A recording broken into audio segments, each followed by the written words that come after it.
श्री सांवरिया सेठाय नमः।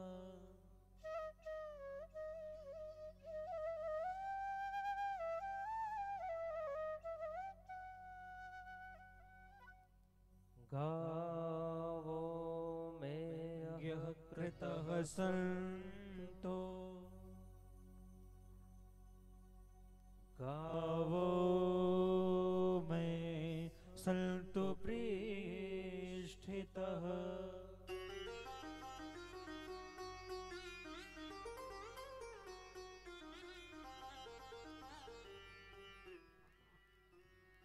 गावो में हृदय संतो, गवा मध्ये वसाम्यहम्।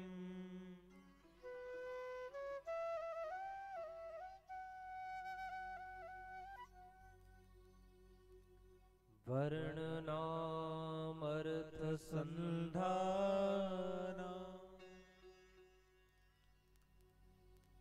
रसानां छन्दसामपि।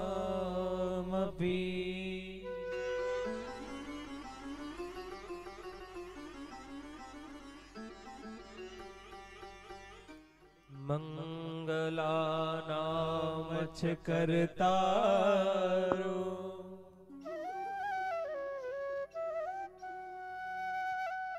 वन्दे वाणी विनायको देहम्। विशालं ज्ञानिना सकल गुण निधानं वानराणामधीशम्। रघुपति प्रिय भक्तं वात जातं नमामि। चतुर्विश्च चतुर्विश्च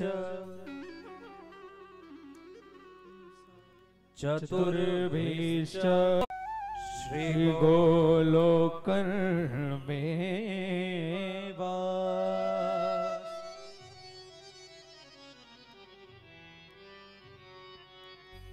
श्री सांवरिया मेरे स्वामी जी, मैं सांवरिया तेरो दास।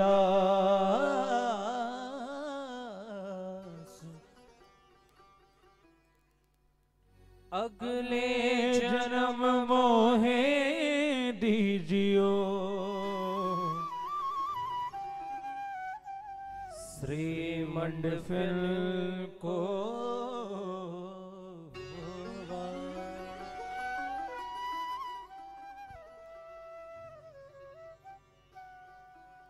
बोलिए सांवरिया सेठ की जय हो। जगत जननी गो माता की जय हो।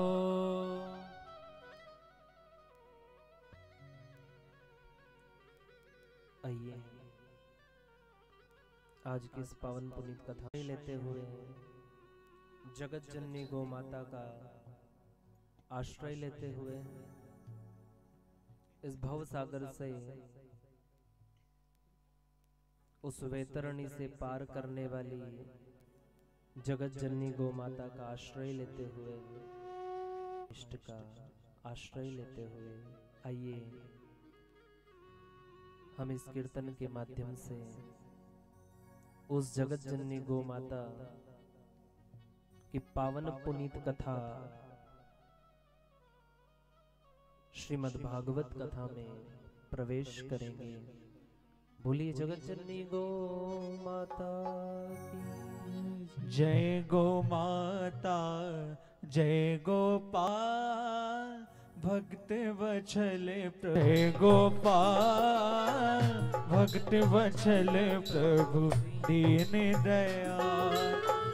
जय गौ माता जय गोपाल भक्त वत्सल प्रभु दीन दयाल।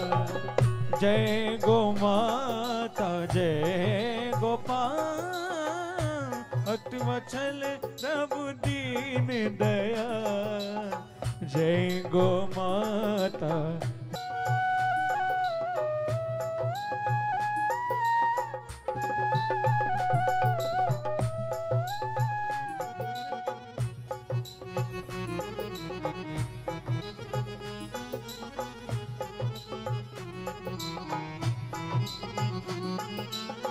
सारे जगत की है रखवार।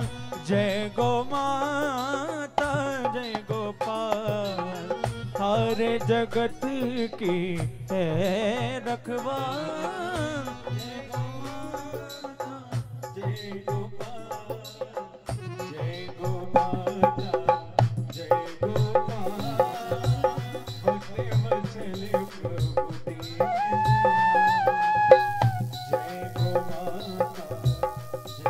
गो माता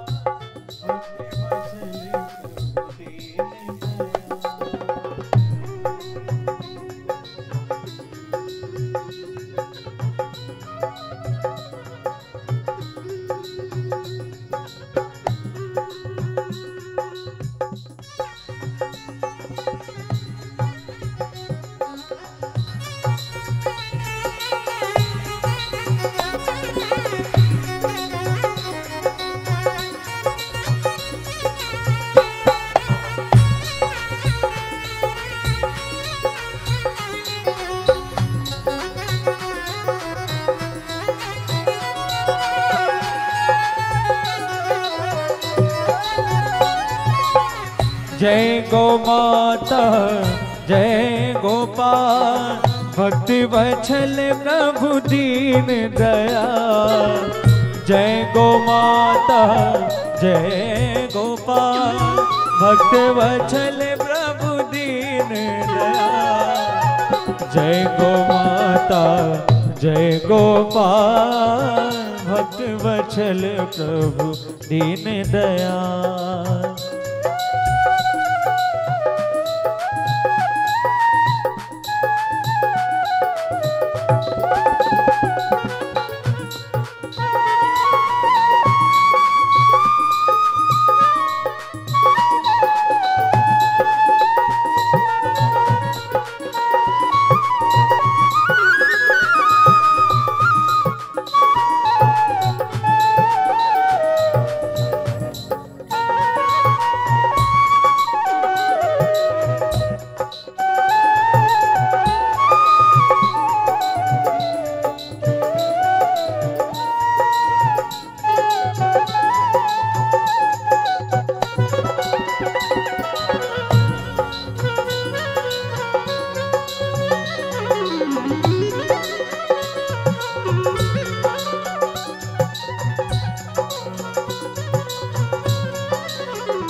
गो माता श्री गोपाल। भक्त वत्सल प्रभु दीन दयाल। श्री गो माता श्री गोपाल। भक्त वत्सल प्रभु दीन दयाल। जय गो माता जय गोपाल। भक्त वत्सल प्रभु दीन दयाल। जय गो माता जय गोपाल। भक्त वत्सल प्रभु दीन दयाल।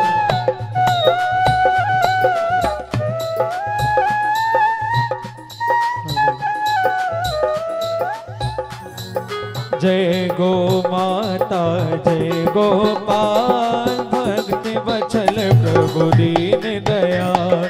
जय गो माता जय गोपाल।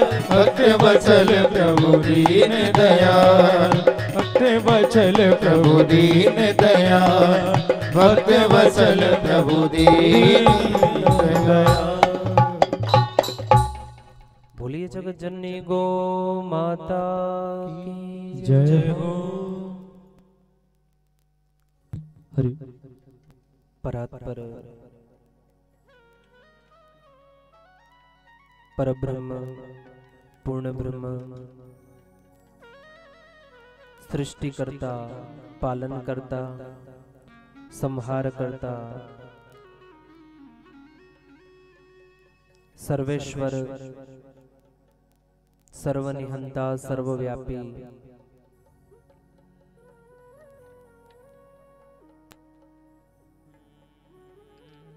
जिसकी कृपा से जिसकी दया से इस सृष्टि का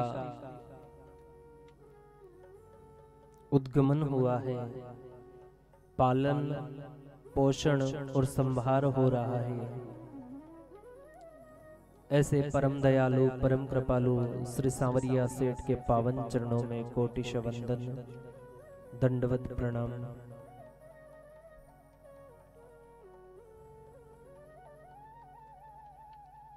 पूज्यपाद गुरुदेव ध्यान मूलम गुरुर्मूर्ति पूजा मूलम गुरुर्पदम मंत्र मूलम गुरुर्वाक्यम मोक्ष मूलम गुरु कृपा। पूज्यपाद गुरुदेव अंतर्राष्ट्रीय रामस्नेही संप्रदाय के पीठाधीश्वर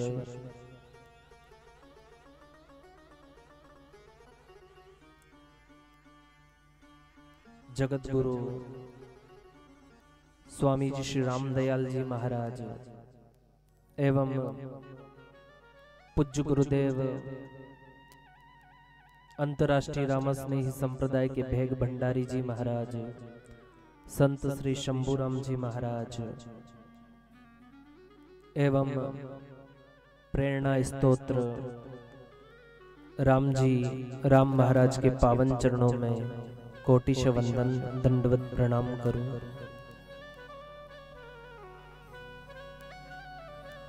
जगत जननी गो माता के पावन चरणों में कोटिश वंदन प्रणम्य निवेदन।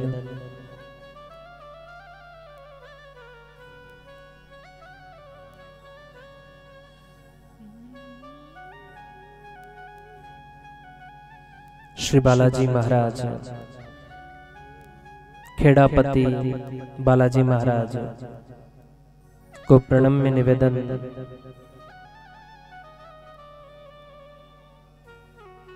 बालाजी महाराज से प्रार्थना करता हूं कि हे बालाजी महाराज, इस कथा के संरक्षक बनकर के, इस कथा के व्यास बनकर के आप स्वयं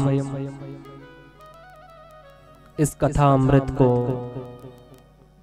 भक्तों को पान करवाए। हे बालाजी महाराज,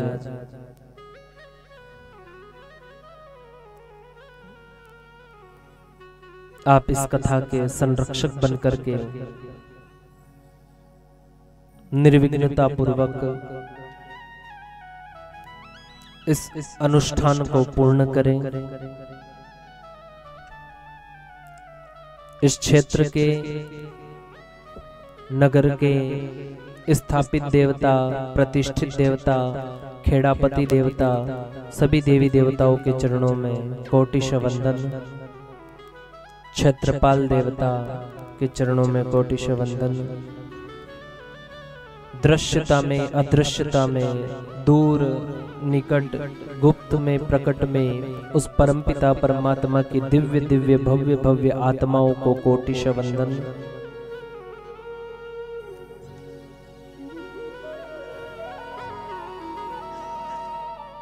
इस नगर के, इस क्षेत्र के सभी ब्राह्मण देवता, भू देवता, स्थानीय ब्राह्मण देवता के पावन चरणों में मेरा कोटिश वंदन प्रणम्य निवेदन।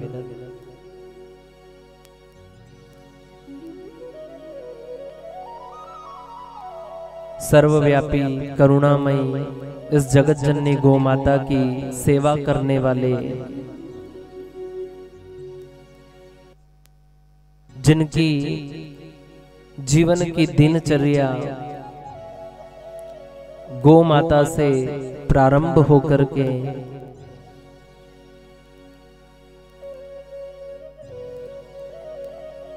रात्रिकालीन गौ माता की सेवा पर पूर्ण होती है।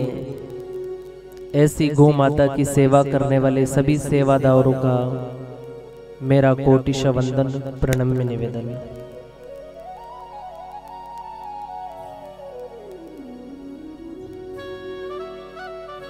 विराजित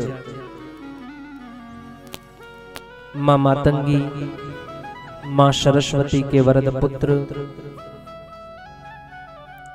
सभी संगीत कलाकारों को मेरा हृदय से नमन एवं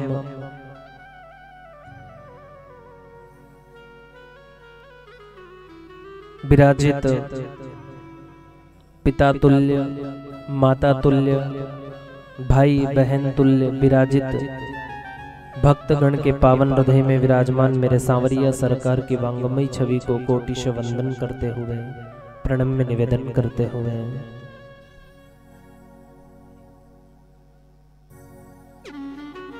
कि यह तन विष की वेलड़ी और गुरु अमृत की खान और शीस दिए गर गुरु मिले तो भी सस्ता जान।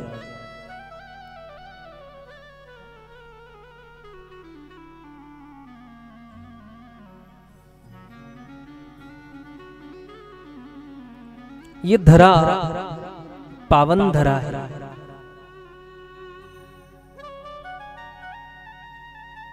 कहीं जगह यज्ञ होते हैं, कहीं अनुष्ठान होते हैं, कहीं शुभ कार्य होते हैं, जब जाके कोई धरती पावन धरती बन पाती है, पावन धरा बन पाती है।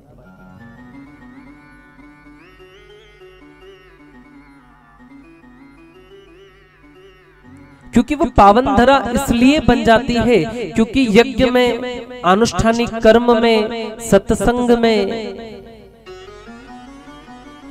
धार्मिक आयोजन में मेरे प्रभु का आगमन होता है, मेरे भगवान का आगमन होता है।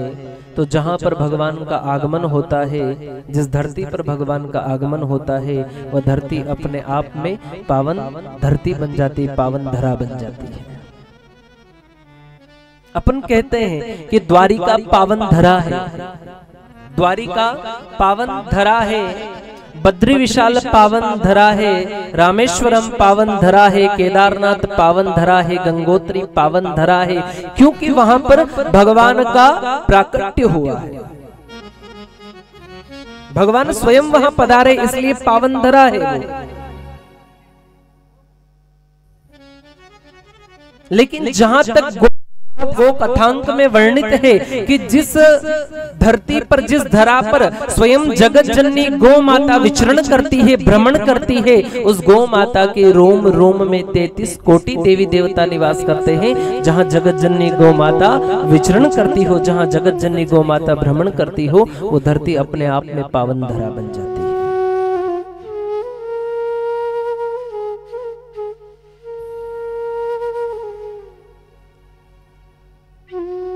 अपने आप में पावन धरा बन जाती है।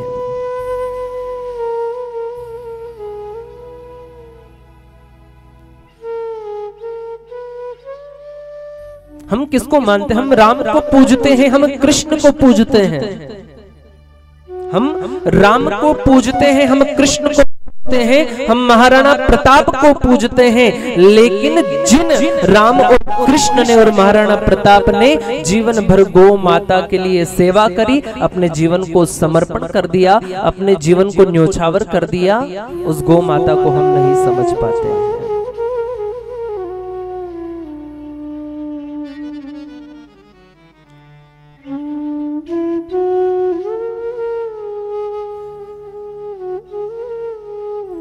कहा है ना कि राम कहे सो कृष्ण कहा दुख जाए,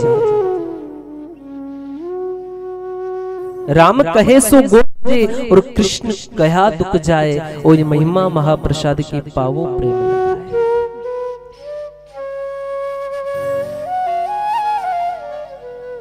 महाराज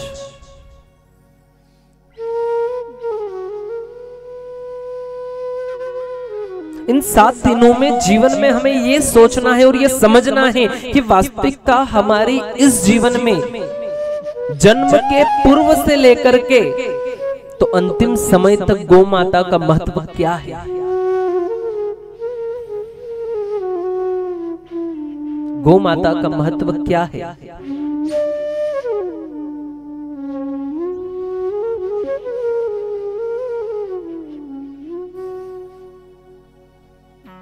जीवन में ब्राह्मण, देवता, गंगा मैया, गीता मैया, गायत्री मैया और गैया मैया का जीवन में महत्व क्या है।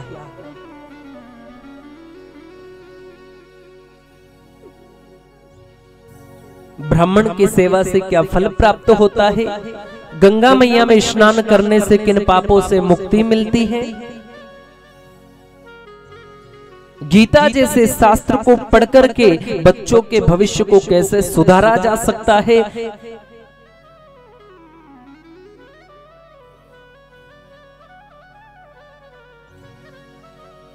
गायत्री मैया की सेवा किन किन लोगों को करनी चाहिए। गायत्री उपासना किसको करनी चाहिए। और गैया मैया की सेवा करने से इस जगत चराचर संसार से मुक्ति कैसे मिलती है।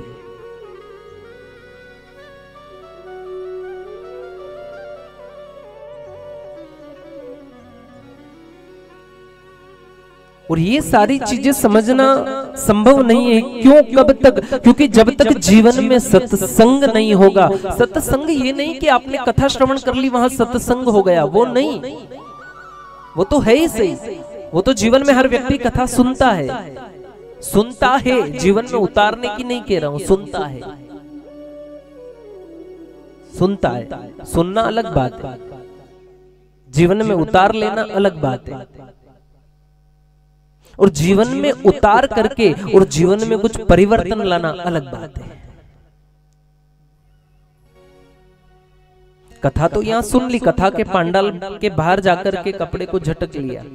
क्या कपड़े गंदे हो गए थे, झटक लिए।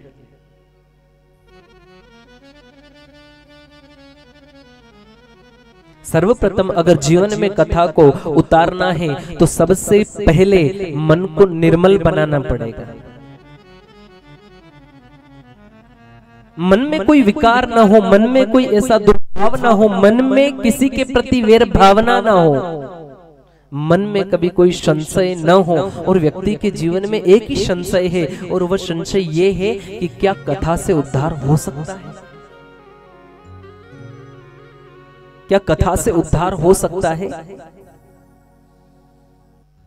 क्या जीवन में भागवत से उद्धार है। क्या भगवान है। क्या भगवान है। ये मन में संशय है। क्या है ये मन में संशय है। और व्यक्ति भटका हुआ है दुनिया में, भगवान को पाना चाहता है लेकिन भटका हुआ है। कहीं ना कहीं विचार करता है कि यज्ञ करूं तो भगवान मिलेगा, अनुष्ठान करूं तो भगवान मिलेगा, या सत्संग सुनूं तो भगवान मिलेगा, या भजन करूं तो भगवान मिलेगा। भगवान मिलेगा किस विधि से।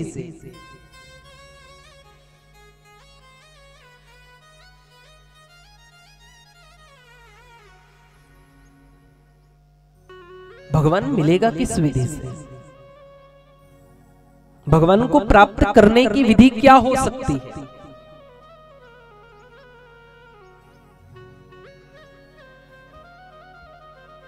तो सबसे पहले मन को निर्मल बनाना पड़ेगा। और निर्मल मन जन सो मोहि पावा, और मोहि कपट छल छिद्र न भावा। जिसके मन में कपट हो, छल हो, ऐसा व्यक्ति कभी भगवान को प्राप्त नहीं कर सकता है। और ये कब होगा? जब सत्संग की शरण में जाएंगे, संतों की शरण में जाएंगे, कथाओं को श्रवण करेंगे, तब जाके मन निर्मल बनेगा। और कब? बिनु सत्संग विवेक न होई और राम कृपा बिनु सुलभ न सोई। बिना सत्संग के विवेक की जागृति नहीं हो सकती है, और जब तक विवेक की जागृति नहीं होगी तब तक ये मन निर्मल नहीं होगा, और जब तक मन निर्मल नहीं होगा तब तक मेरे भगवान, मेरे गोविंद, मेरे राम मिल नहीं सकते हैं।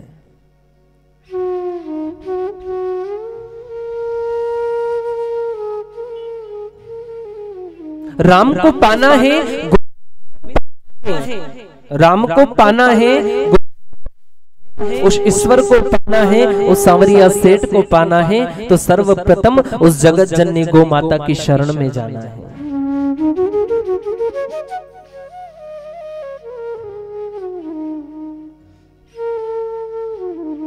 जिसको लोग पशु समझते, क्या बोलते? पशु है। थोड़ा सा जीवन में महत्व देकर देखना उस जगत जननी गौ माता को, वह आपको कभी जीवन में पशु नहीं लगेगी।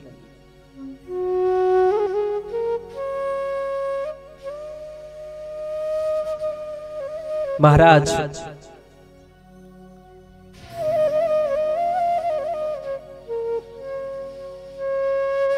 बिना भाग्य के सत्संग की प्राप्ति नहीं हो सकती है। एक जन्म नहीं, अनेक जन्मों के भाग्यों का जब उदय होता है तब जाकर के सत्संग की प्राप्ति होती है। कि भाग्योदय न बहु मसमर्जितेन, कि भाग्यो मसमर्जितेन सत्संगम च लभते अदावल। कि एक जन्म नहीं, द्वे जन्म नहीं, त्रय जन्म नहीं, अनेक जन्मों जब पुण्य है तब जाके सत्संग की प्राप्ति हो सकती है। नहीं तो चौराहे पे लोग बैठे, आप कहो कि चलो चलो गौशाला में कथा हो रही है, चलो वहां सुनेंगे, आप कह दो, वो घर से निकल भी जाएगा ना तो शायद उसके भाग्य में नहीं होगी, तो रास्ते में ही फोन आ जाएगा, कलयुग की घंटी है ना। एक तो जीवन में भगवान ने घंटी जिस दिन से जन्म दिया उसी दिन से लटका दी है। कौन सी? समय की घंटी। जिस दिन से जन्म दिया उस दिन से समय की घंटी लटका दी आपके गले में कि दादा सब कुछ पर समय नहीं होगा, बस। और समय सब चीजों के लिए होगा, सिर्फ सत्संग के लिए नहीं होगा। एक तो वो भगवान ने लटका दी, और रही कहीं बची थी तो इन कलयुग के लोग भी जेब में।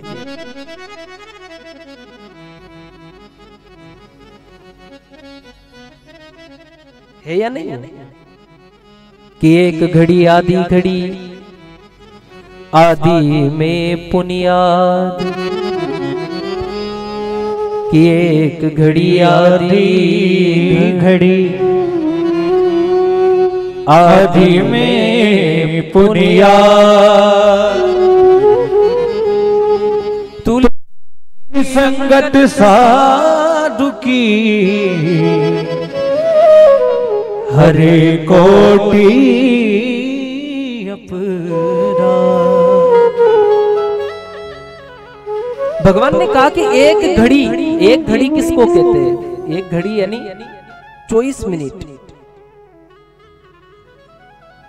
ज्योतिष में 24 मिनट को एक घड़ी कही गई। एक घड़ी आधी घड़ी, क्या कहा है? बड़ा सुंदर कहा है, सुंदर बात कही है कि एक घड़ी आधी घड़ी। लोगों को समय नहीं है तो भगवान कहते एक काम कर, एक घड़ी आधी घड़ी, कि एक घड़ी दे दे। तो एक घड़ी यानी कितने? 24 मिनट। अरे 24 मिनट में कैसे दे पाऊंगा? मेरे पास 24 मिनट का तो छोड़ो, भोजन करने इतना समय नहीं है। तो फिर भगवान ने कहा एक घड़ी आधी घड़ी, आधी घड़ी यानी 12 मिनट, के कम कर 24 नहीं दे सकता तो 12 दे दे, 24 नहीं दे सकता तो 12 दे दे। तो इस कलयुग के व्यक्ति ने क्या कहा कि भगवान, हे प्रभु, हे ठाकुर, हे गोविंद, मेरे पास आधी घड़ी का भी समय नहीं है, मेरे पास आधी घड़ी का भी समय नहीं है। 12 मिनट का समय भी भगवान के लिए हमारे पास नहीं है, तो फिर क्या कहा कि एक घड़ी आधी घड़ी और आधी में पुनियाद।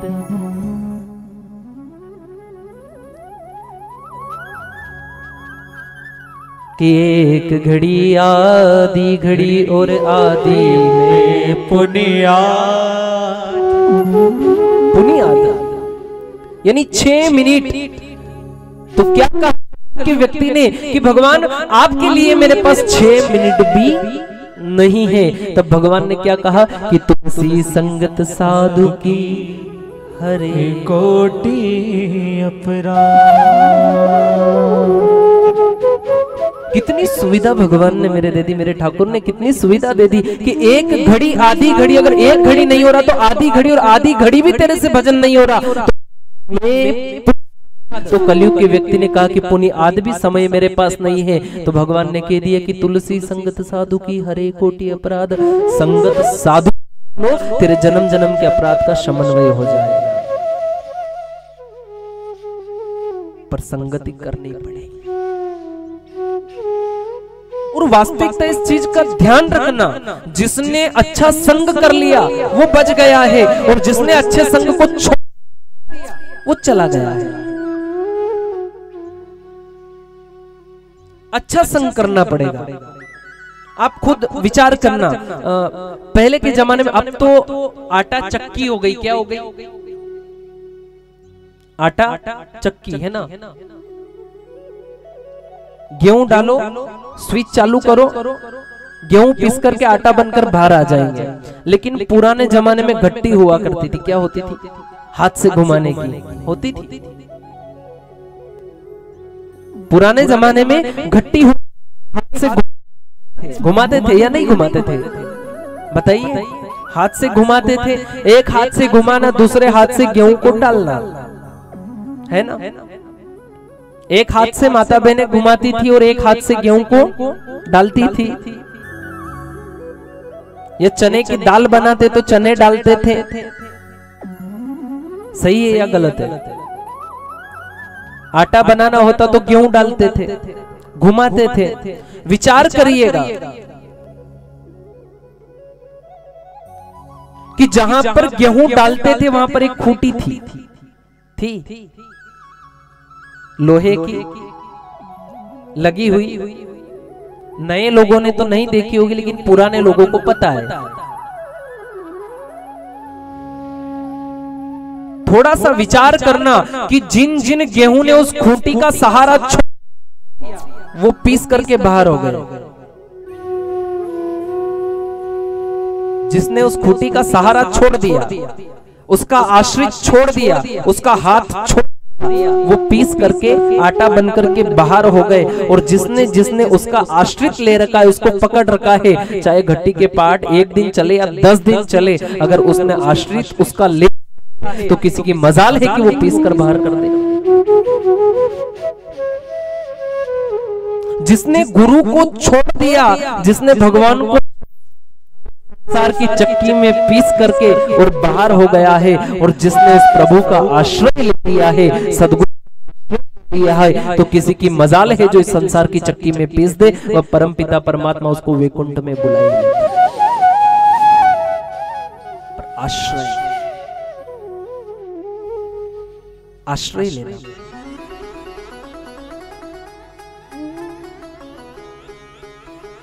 आश्रय लेना पड़ेगा, सदगुरु का आश्रय लेना पड़ेगा। इसलिए सदगुरुदेव भगवान से कहे,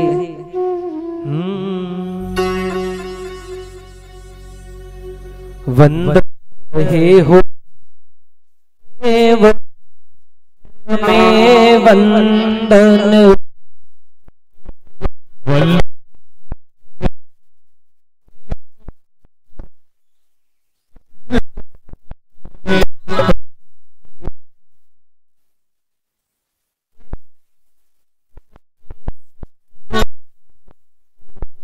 श्री का चरण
जीवन में किसी आधार को, किसी स्तंभ को पकड़ना पड़ेगा, तब जाके इस भव सागर से पार हो पाएंगे।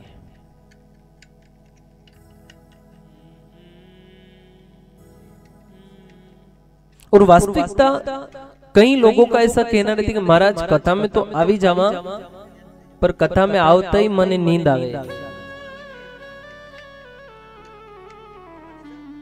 कथा में तो आ जावा, पर कथा में आवता ही निद्रा देवी समर्पयामि। नींद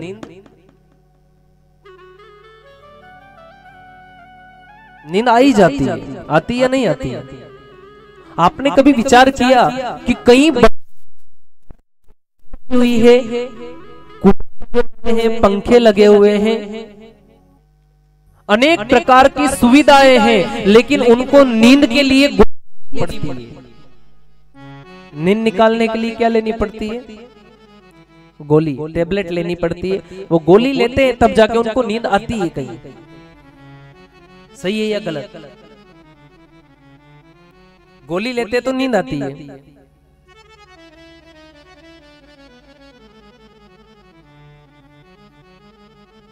पैसे तब पंखे होते हैं, पैसे लगते हैं तब गादियां आती है बड़ी बड़ी, पैसे लगते हैं तब गोली आती है। यहाँ ना तो कोई पैसा लग रहा है, ना कुछ नहीं लग रहा है, ना तो यहाँ कोई एसी लगी हुई है। हो गई क्या बात है? महाराज जी कोई बात नहीं, बात सिर्फ इतनी सी बड़ी कि चिंता सता रही है, चिंता सता रही है। जब व्यक्ति संसार में घिरा हुआ रहता है तब व्यक्ति को चिंताएं सताती हैं, और जब वो चिंता सताती है, या मोह, या माया, या मद, या मत्सर, ये जब सारी चीजें व्यक्ति को घेर लेते हैं तो उसका जीना हराम हो जाता है, उसको नींद आनी हराम हो जाती है। लेकिन ये जीव जब सारी संसार से दूर और प्रभु आश्रित हो जाता है और प्रभु की शरण में चला जाता है और सत्संग में चला जाता है तो मन बड़ा शांत होता है, और जहां मन को शांति मिलती है वहां निद्रा आ ही जाती है।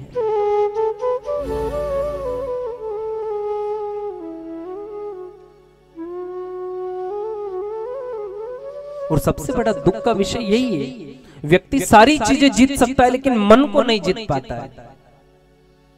ये मन है ना, मेरा मन बड़ा चंचल है, कैसे तेरा भजन करूं। मन बड़ा चंचल है। और वास्तविकता जीवन में व्यक्ति यही उलझा हुआ है। जब व्यक्ति को नींद आती, मैं तो एक बात कहना चाहूंगा कि कोई यूं सोचता है कि अरे यहाँ से वहां जा रहे हैं कथा सुनने के लिए, लेकिन वहां पर नींद आ जाएगी तो क्या करेंगे। मैं आपको बेझिझक एक बात कहना चाहता हूं कि अगर कोई ये सोचता हो कि मुझे वहां नींद आ जाएगी और कोई सोने के बहाने भी आता हो तो वो आ जाए, यहाँ पर उसका स्वागत है। वो सोने के बहाने भी यहाँ पर आ जाए, वह सोएगा, लेकिन कथा का कोई एक शब्द ऐसा लगेगा कि जिंदगी भर की उसकी नींद उड़ जाएगी, जिंदगी भर की उड़ जाएगी।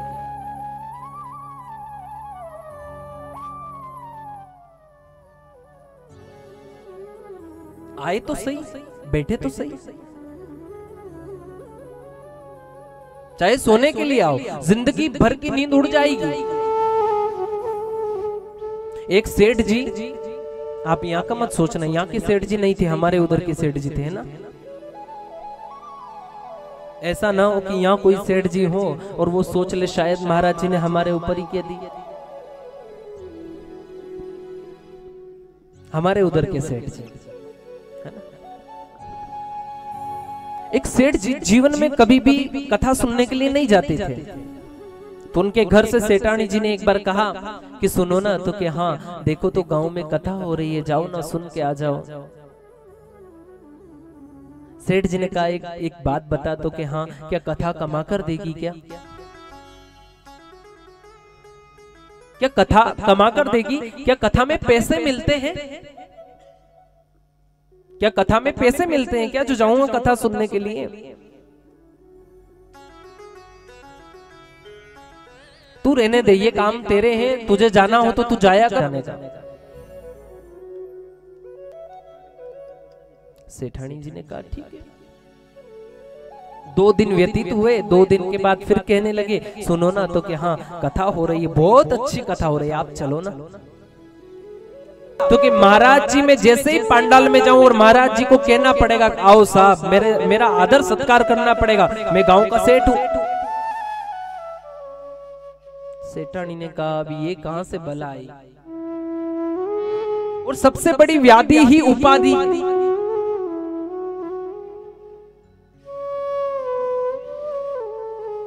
मन की व्याधि उपाधि है, मन की व्याधि गादी है।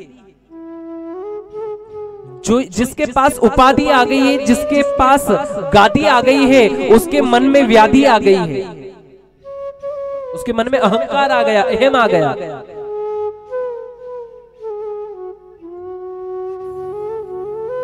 उसके अंदर अकड़ता आ गई, वो झुकना नहीं जानता है। सेठानी जी ने कहा महाराज जी से जाकर कि महाराज जी आपकी बड़ी कृपा होगी। तो महाराज जी ने कहा बोलिए, आप बोलिए, आप क्या कहना चाहते? तो कि आपकी एक बड़ी कृपा होगी कि मेरे घर वाले इस कथा पंडाल में आए और आप उनका स्वागत कर देना, बड़ी कृपा होगी। शायद आपके एक बार कहने से उसके जीवन में कभी कथा उतर जाए तो शायद ये भाग्य सुधर जाएगा। नहीं तो कहते हैं कि पति के बिना पत्नी का अब पति ने तो जीवन में सत्संग किया ही नहीं है, तो मेरा किया हुआ सत्संग किस काम का है? फिर मेरा किया हुआ सत्संग किस काम आएगा? ठीक है। सेठ जी जैसे ही कथा में आते हैं और महाराज जी कहते हैं आओ साहब, पधारो साहब, पधारो साहब, पधारो साहब। सेठ जी सोचने लगे हाँ हाँ मैं आया, मेरा स्वागत हुआ है। आए सेठ जी जैसे ही आए, महाराज जी ने कहा बैठो साहब, बैठो।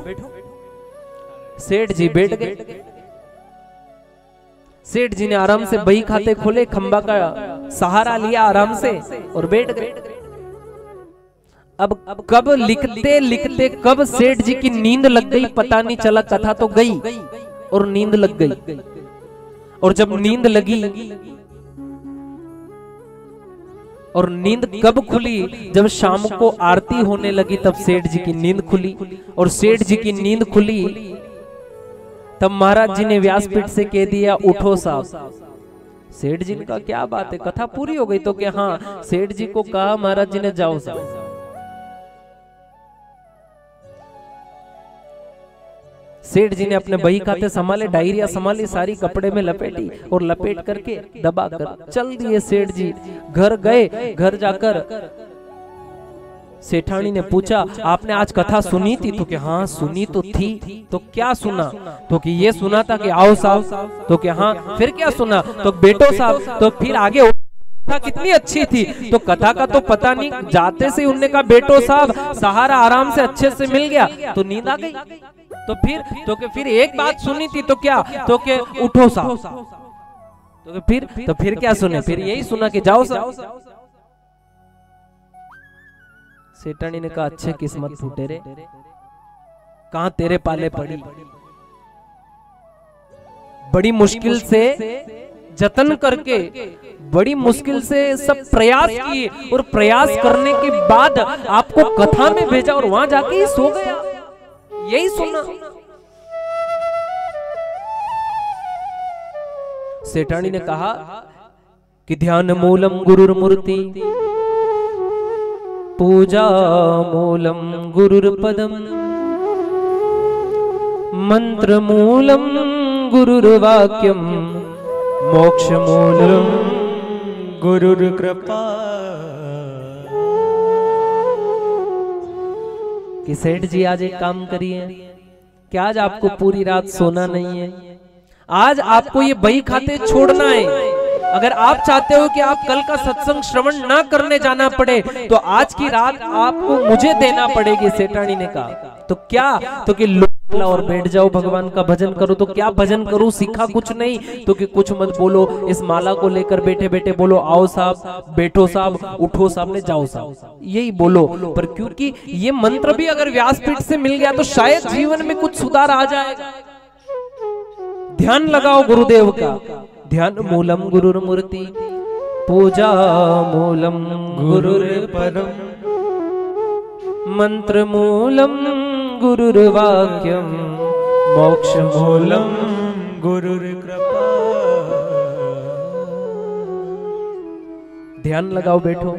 सेठ जी ने हाथ में माला ली और माला लेकर चालू हो गए बैठे बैठे। अच्छी कम्बल ओढ़ ली पूरी तरह से, चारों तरफ से कम्बल ओढ़ करके माला लेकर बैठे हैं अपने कमरे में। और कमरे में बैठे तो क्या बोल रहे हैं? हाथ में माला है, मुंह पर एक ही शब्द चलते रह रहे, रट रहे हैं एक बात, क्या? कि आओ साहब, बैठो साहब, उठो साहब, जाओ साहब, आओ साहब, बैठो साहब, उठो साहब, जाओ साहब, आओ साहब, बैठो साहब, उठो साहब, जाओ साहब, यही बोल रहे। और क्या योग थे। सेठ जी के घर में चोर घुसे और सेठ जी के घर में जैसे ही चोर ने खिड़की खोली और सेठ जी का कहना हुआ, चोर जान गए कि सेठ जी जग रहे थे, गलत जगह हाथ मार दिया। एक चोर ने कहा दूसरे से कि बुलाया है तो चुपचाप चल चलो, सेठ जी ने देख लिया है। और जैसे ही चोर अंदर गए, सेठ जी ने कहा बेटो साहब। सेठ जी तो आंखें बंद है, चारों तरफ से कम्बल को ओढ़ रखा है और जाप कर रहे हैं। ये चोर को पता नहीं है। चोर ने सोचा कि देख तो लिया, अब सेठ जी बोल रहे बेटो, नहीं तो अभी हंगामा हो जाए और लोग मारेंगे, तो क्या किया जाए? तो कि बैठ जाओ। सब चोर बैठ गए। थोड़ी देर बाद सेठ जी ने कहा उठो साहब। चोर घबराने लगे, अब तो मार पड़ी, अब तो आज तो पूरे बाजार में ले जा करके सबके सामने पीटेंगे, चोरी पकड़ा गई। सेठ जी ने कहा उठो साहब। चोर उठे और सेठ जी ने कहा जाओ साहब। और चोर ने जैसे ही सुना खिड़की खोली और जो दौड़ लगाई। सेठ जी को पता चला, अरे मेरे घर में चोर हंगामा हुआ, पूरे नगर उठ गए, कहने लगे कि चोर गए कहाँ? तो क्या आए थे इसी खिड़की से। और मैंने कहा जाओ साहब, तो वो दौड़ कर गए। तब मुझे पता है सेठानी ने कहा याद रखना कि आज सिर्फ इतने से मंत्र से आपके घर में चोरी होती हुई बच गई है, तो जीवन पर्यंत अगर उस भगवान का संकीर्तन करोगे, भगवान का भजन करोगे, भगवान के नाम का जाप करोगे, तो ये जीवन की चोरी हो रही है ना, ये भी बच जाएगी अगर उस नाम से।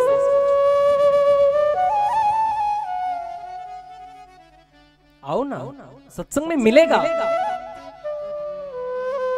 आए तो सही, समय निकाल कर आए।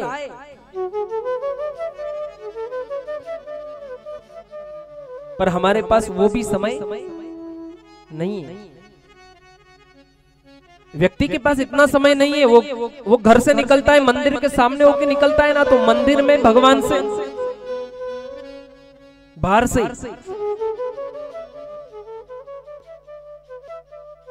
क्या करता है? वाह, आपके पास इतना भी समय नहीं कि आप मंदिर में जाकर के 2 घड़ी बैठ पाए, थोड़ा भजन कर पाए, थोड़ा कीर्तन कर पाए। क्यों नहीं है? धर्म में आस्था क्यों जागृत नहीं हो रही है?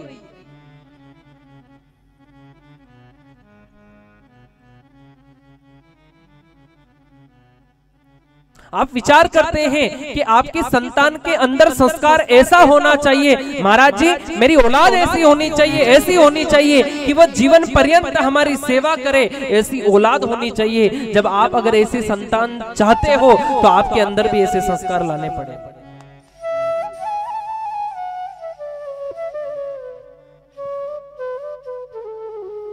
जीवन को सुधारना पड़ेगा थोड़ा। अगर नींद के बहाने भी कथा में आते हो तो मैं तो एक ही बात कहूंगा, आप आकर बैठिए तो सही, शायद जीवन सुधर जाएगा। और जीवन में 3 चीजें ही हैं कि सच्चिदानंद रूपाय विश्वोत्पत्त्यादि हेतवे तापत्रय विनाशाय श्री कृष्णाय वयं नमः। कि सत्य, चित्त और आनंद को देने वाला कौन है? सत्य यानी पहले भी सत्य था और आज भी है और आगे भी रहेगा, वह सत्य है। व्यक्ति का जन्म हुआ ये सत्य है, पर जन्म के साथ साथ उसकी मृत्यु की तारीख भी निश्चित कर दी गई है, ये भी सत्य है। व्यक्ति को घमंड कितना है? एक छोटी सी बात है कि जब भगवान आपको जन्म देता है और जन्म देने के बाद वह 100 वर्ष की आयु तय करता है। कितनी आपकी? कितनी तय करता है? कितनी तय करता है? जैतर आप गाड़ी लेवाने पधारो, जाओ तो गाड़ी में 2 सिग्नल दे। कितना? 2। एक दे कि 60 से नीचे नीचे रहोगे, 60 से नीचे रहोगे। गाड़ी की रेस अगर एक्सीलेटर अगर वो कांटा जो है वो 60 से अगर नीचे रहा तो आराम से जाओगे। 60 से नीचे रहा तो आराम से जाओगे, आराम से चलोगे। तो पूरी जिंदगी अच्छे से निकाल पाओगे। और 60 से ऊपर गए तो कौन सा है? लाल। धीरे चलो, बार बार मिलो, जोर से चलो, हरिद्वार मिलो। धीरे चलो, बार बार मिलो, जोर से चलो, हरिद्वार मिलो।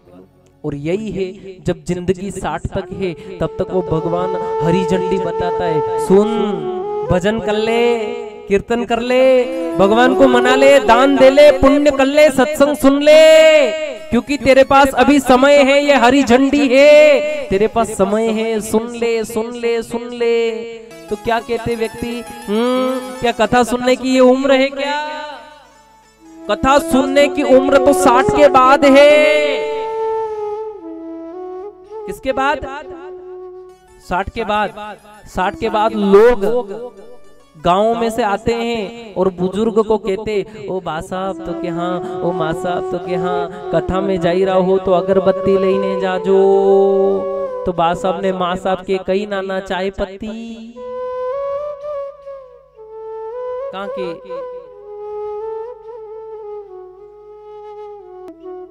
इनसे सुनाई नहीं दे रहा, इनसे दिखाई नहीं दे रहा है, इनसे चलाया नहीं जा रहा है, और फिर वो कथा में आ रहे हैं।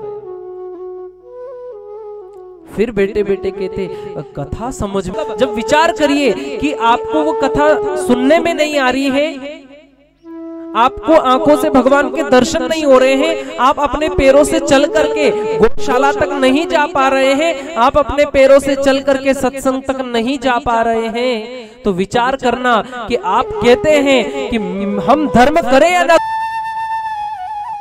काम करो तो खुद करो, किसी के आश्रित होकर क्यों? आप 3 बार कहते हैं बेटे को, बेटा गौशाला में कथा हो रही, वहां पे छोड़ के आजा। बेटा 1 बार नहीं सुनेगा, 2 बार नहीं सुनेगा, 3 बार में जाके सुनेगा और आपको छोड़ेगा। जब आपके 3 बार कहने पर वो धार्मिक आयोजन में आपको छोड़ने के लिए जा रहा, तो आपके जाने के बाद क्या वो धर्म करेगा?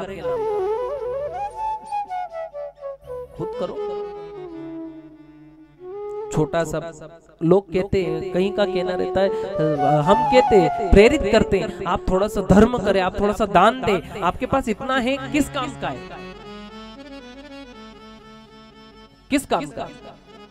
जब व्यक्ति अंतिम समय में सब सारी चीजें यहीं की यहीं छोड़कर जाता है ना, तो उसकी औलाद अपने पिता के पीछे, अर्थी के पीछे चिल्लर इकट्ठी करके उड़ाती है। क्या कहते? चिल्लर।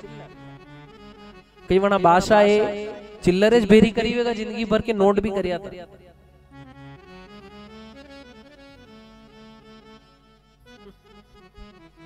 नोट भी इकट्ठे किए होंगे उनने, पर सिर्फ चिल्लर ही उड़ाते। चिल्लर ही डालते ना ऊपर, 1-1 के सिक्के, 2-2 के सिक्के, 5-5 के सिक्के, ऐसे ही डालते।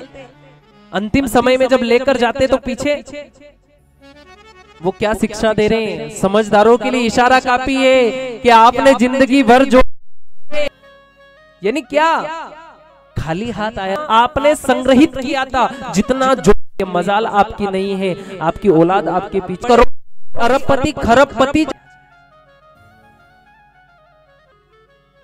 जीवन में कुछ साथ में जाने वाला नहीं है। जाना है तो सिर्फ एक ही चीज जाएगी, आपने कितना धर्म किया है, कितना दान किया है, यह जाने वाला है। इसलिए कहते हैं कि तन से सेवा कीजिए, कि तन से सेवा कीजिए, और मन से भले विचार, और धन का दान दीजिए, और करते रहे।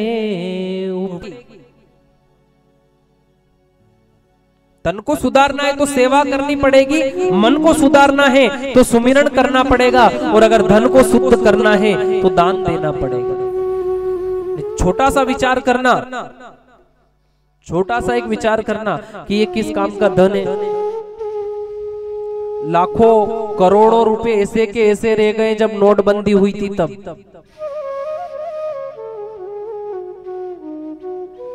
उन नोट को अभी ठंड में आप जला के और हाथ सेको तो भी कुछ काम के नहीं, क्योंकि वो सामने भी निकाल सकते आप।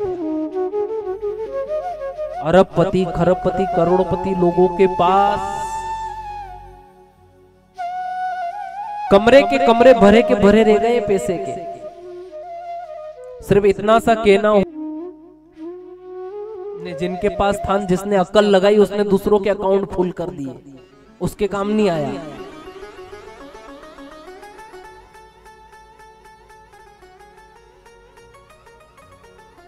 क्या काम करेगा वो पैसा? कोड़ी कोड़ी माया जोड़ी, जोड़ भरेला थेला।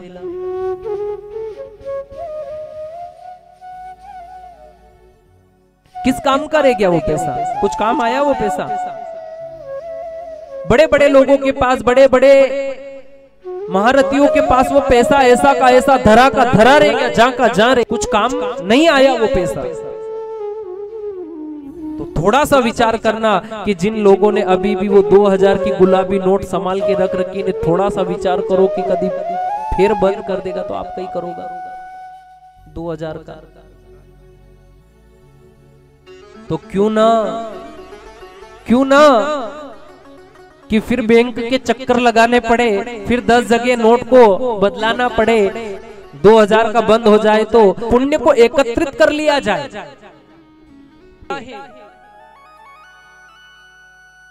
कभी आपके जीवन पर्यंत मरने के बाद साथ अथवा आप अंतिम समय में जब आप इस शरीर को छोड़ेंगे, तब घर परिवार बड़े बड़े बुजुर्ग लोग उस गोमय का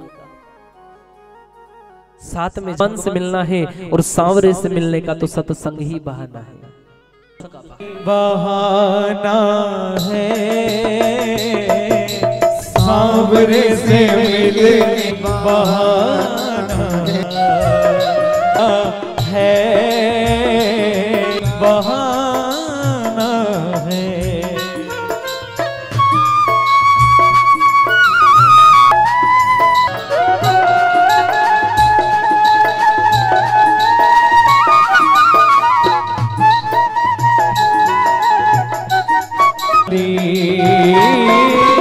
मेरा गिरधारी गिरधारी विष भरे प्याले को, विष भरे प्याले को अमृत का बनाना है। साफ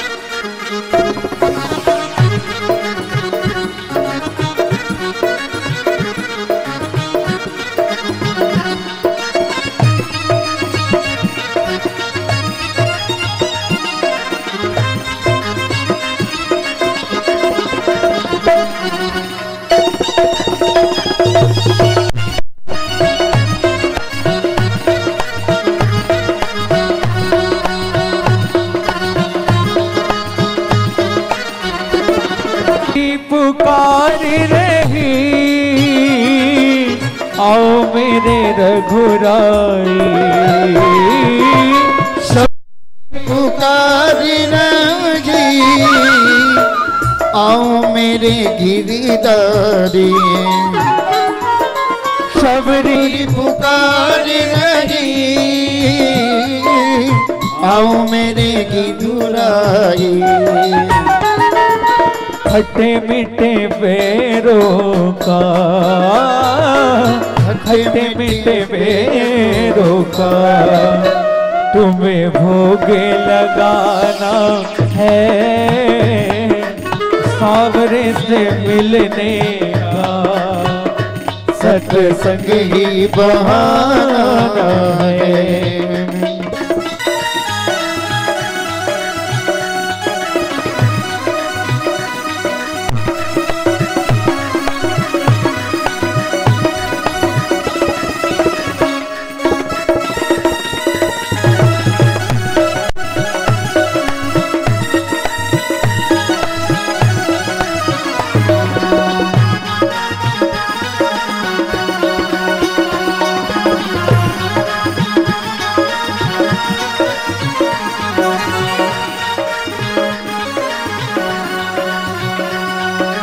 द्रौपदी पुकारे भी आओ मेरे बनवारी, द्रौपदी पुकारी रही आओ मेरे बनवारी, द्रौपदी पुकारी रही आओ मेरे बनवारी। चिर बड़ा जाओ मेरा हावरे से मिलने का सत्संग ही बहाना है।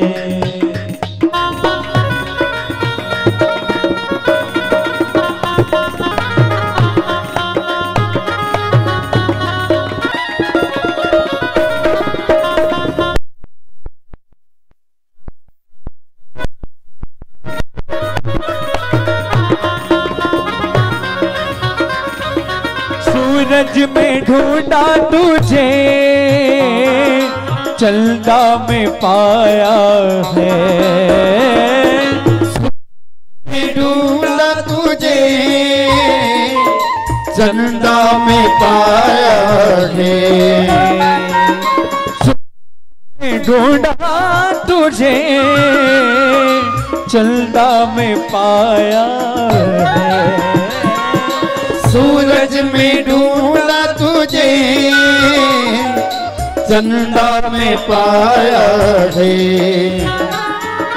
तारों की टिम टिम में, तारों की टिम टिम में मेरे शाम का ठिकाना है। सांवरे से मिलने का सत्संग ही बहाना है। मिल जाए सांवरिया, मेरा दिल तो दीवाना है। सांवरे से मिलने का सत्संग ही बहाना है।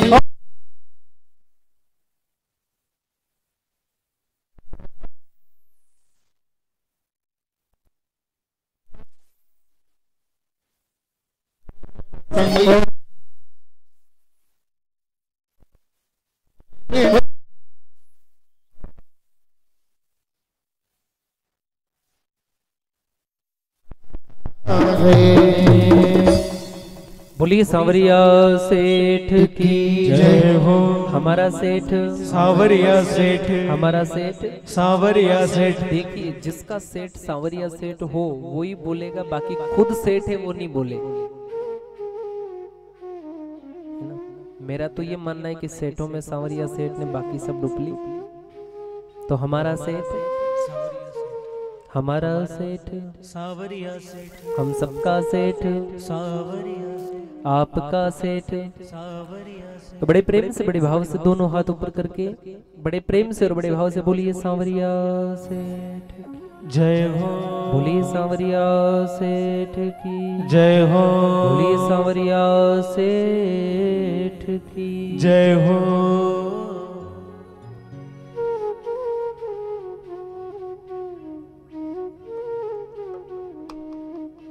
सत्य है कि सत्संग से भगवान मिल सकता है। सत्य है कि सेवा से तन सुधर सकता है। सत्य है कि दान से धन की शुद्धि हो सकती है। ये सत्य है। चित्त आनंद, जीवन में हर चीज की विपरीत होती है। दिन है तो रात भी है, सुख है तो दुख भी है। दिन है तो रात है, सुख है तो कभी दुख भी है। सुख है तो दुख भी है।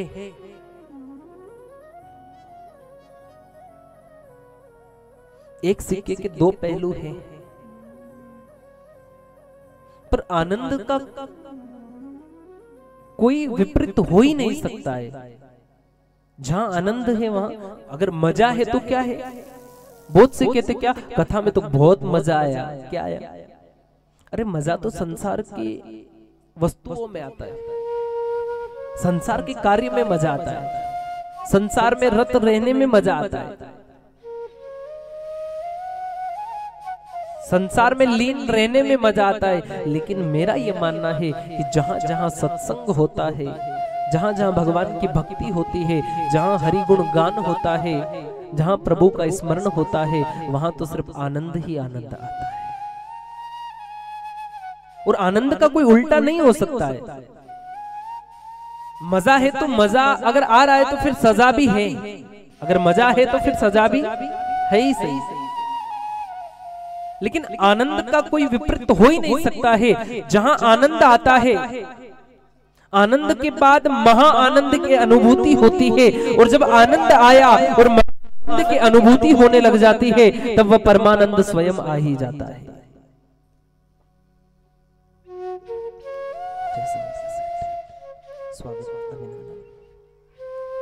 परमानंद आ ही जाता है। परम आनंद, वही परमानंद है। आनंद, महाआनंद और परम आनंद।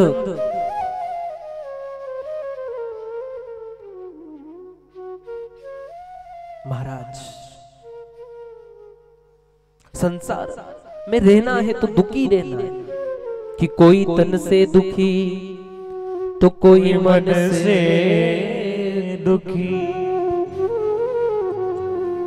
तो कोई धन बिन बिन रहत उदास,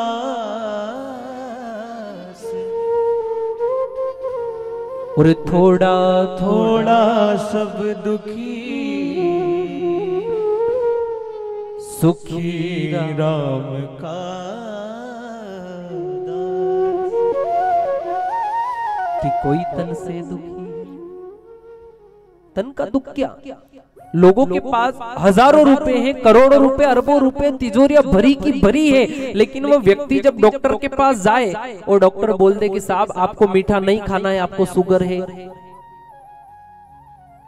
आपको डायबिटीज है, तो आपको घी नहीं खाना है, आपको मीठा छोड़ना पड़ेगा,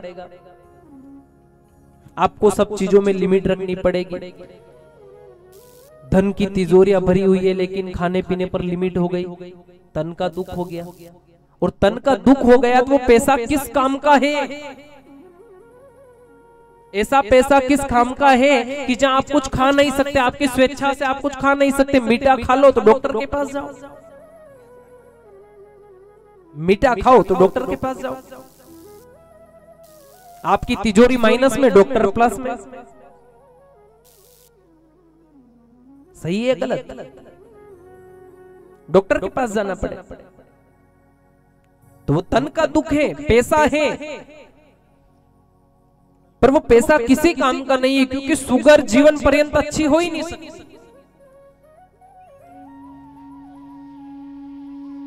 ये शुगर का लाइफ टाइम रिचार्ज है, ये कभी खत्म होता ही नहीं।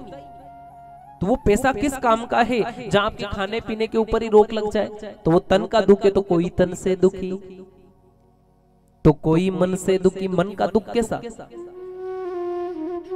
मन का दुख ये है कि बहुत है, हमारे पास जमीन है, जायदाद है, महल है, गाड़ियां है, बंगले हैं, नौकर चाकर हैं, सब कुछ है, लेकिन मेरी बेटी का जिस घर में विवाह किया है, मेरी बेटी उस घर में दुखी है।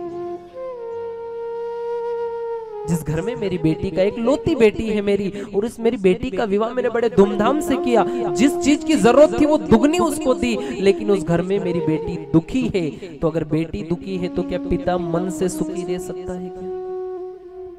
पिता का मन भी दुखने लगता है। एक लौती बेटी है जिसके लिए सब कुछ न्योछावर कर दिया, सब कुछ दे दिया मैंने, हर चीज दी मैंने, लेकिन मेरी बेटी आज उस घर में दुखी है। अगर बेटी दुखी है तो क्या पिता सुख से सो सकता है क्या?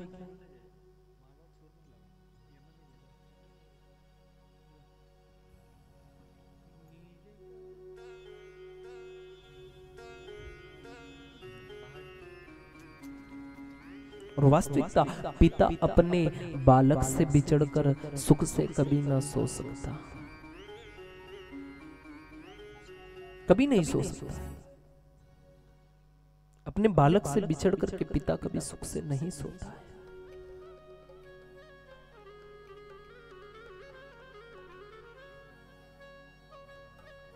दुख होता है पिता को, बेटी के दुख पर दुख होता है पिता को, वो मन का दुख है, वो मन का दुख है। लाख पिता के पास हजारों रुपए हैं, लाखों रुपए हैं, करोड़ों रुपए हैं, लेकिन वो रुपए अगर मन का दुख नहीं मिटा पा रहे तो वो रुपया वो रखा हुआ किस का? मन तो दुखी है, मन का दुख नहीं मिट पा रहा है।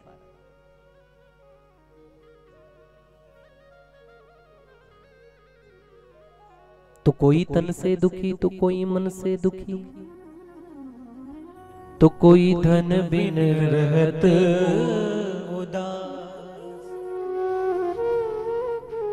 और जिसके पास धन नहीं है वो विचार करता है कि आज अगर मेरे पास धन होता तो मैं भी धर्म करता, मेरे पास धन होता तो मैं भी गौ माता की सेवा करता, मेरे पास धन होता तो मैं भी कहीं सत्संग में देता, मेरे पास धन होता तो मैं यहाँ लगा देता, मेरे पास धन होता तो मैं गौ माता के लिए ये चीजें बनवा देता, मेरे पास धन होता तो गौ माता के लिए मैं गुड़ पहुंचा देता, मेरे पास धन होता तो शायद मैं आज जीवन गौ माता की सेवा के लिए कुछ कर पाता। ये व्यक्ति सोचता है कौन?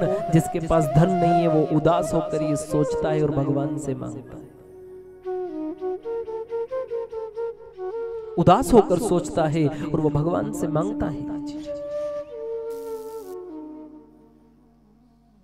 कि कोई तन से दुखी तो कोई मन से दुखी तो कोई धन बिन रहत उदास।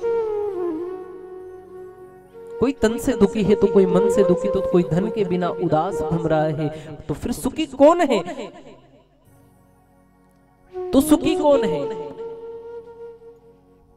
तब क्या कहा कि थोड़ा थोड़ा सब दुखी और सुखी राम का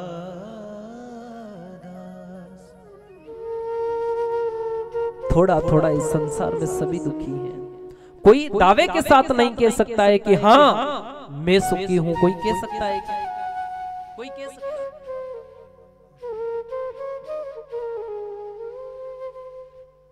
कोई कह सकता है क्या? घर जाओ तो कि नमक खत्म हो गया, घर जाओ तो कि मिर्ची खत्म हो गई, घर जाओ तो कि आटा खत्म हो गया, घर जाओ तो कि दाल नहीं है, दाल लेके आना।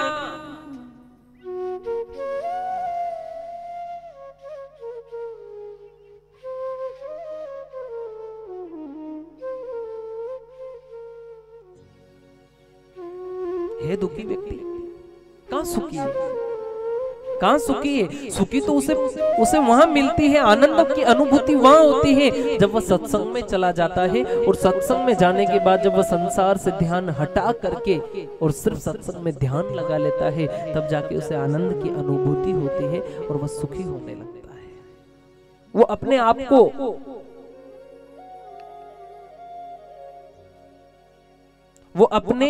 को बड़ भागी समझने लगता है। वह अपने आप को सौभाग्यशाली समझने लगता है कि आज का मैंने सत्संग सुन लिया ना, तो बस आज का दुख तो मेरा मिट गया। पर कब? जब इस कान से सुनकर यहां तक उतार ले, तब नहीं यहां से यहां। किसी व्यक्ति ने पूछा कि एक बात बताओ तो कि हाँ सुनाई तो एक कान से भी देता है, तो भगवान ने दो कान क्यों दिए? सुनाई तो एक कान से भी देता है, अगर एक कान खराब हो जाए तो एक कान से सुन, तो कि भगवान ने दो कान दिए क्यों?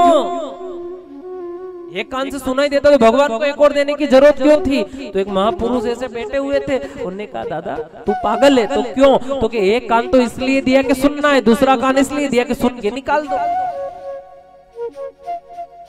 उसने कहा हाँ सही बात है, सुनो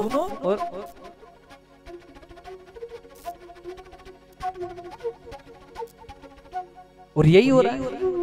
सुनी तो है पर इधर से, और वास्तविकता ये पुरुषों में भी एक बीमारी, इस कान से सुनते और इस कान से निकाल देते हैं। किस कान से? इससे सुना, इससे निकाल दिया, इससे सुना, इससे निकाल दिया। ये बीमारी पुरुषों में है कहीं कहीं, है ना। और माता बहनों में भी एक बड़ी बीमारी है, और वो बीमारी ऐसी है कि वो इस कान से इस कान से निकालती नहीं, वो इससे भी सुनती है और इससे भी सुनती है, पर निकालती यहाँ से।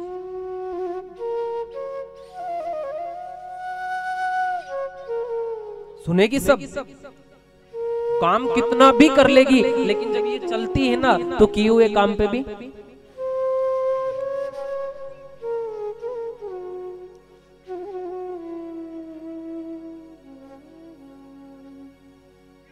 और वास्तविकता कथा अगर श्रवण करना है तो वो हृदय तक उतारना जरूरी है। जीवन में कुछ परिवर्तन लाना जरूरी है। कथा तो सब सुनते हैं, क्या उस कथा से आपके जीवन में परिवर्तन हुआ? क्या जीवन में कुछ अनुसरण हुआ?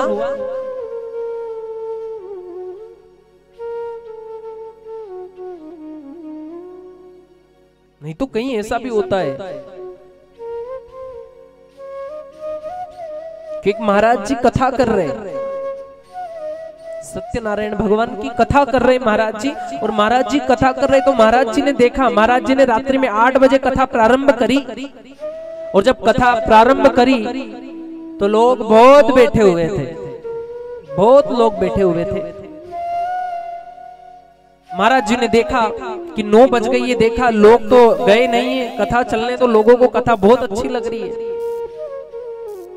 थोड़ा समय और हुआ, लोगों ने सोचा कि महाराज जी कथा पता नहीं कब पूरी करेंगे, तो पीछे पीछे से खाली धीरे धीरे। महाराज जी ने देखा 10 बज गई रात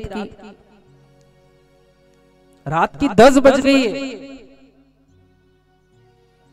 और रात की 10 बजी, और वन टाइम भी देखियो तो कहीं तो कि पांडाल में 2-4 लोग है, कथा में हमें 2-4 लोग बैठा है 10 बजे।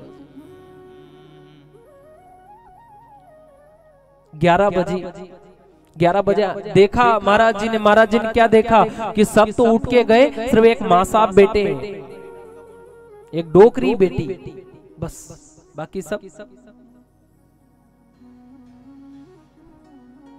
5वां अध्याय पूरा हुआ और महाराज जी ने माँ साहब से कहा, वाह माँ साहब धन्यवाद हो, बहुत बढ़िया बहुत बढ़िया। तो क्यों, तो कथा का आनंद तो आपने ही लिया, आपने पूरी कथा सुनी है, मतलब किसी को कथा अच्छी नहीं लगी, आपको ही कथा अच्छी लगी। डोकरीन का महाराज जी रहने दो, ये कथा आपके पास रखो, आपकी कथा आपके पास रखो।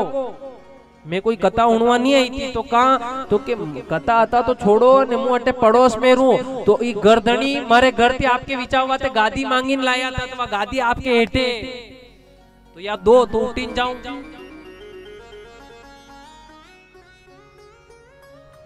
मार घर थी गादी आई थी तो आपके हेठे, तो वह दो तो जाऊं, कथा उड़वा तो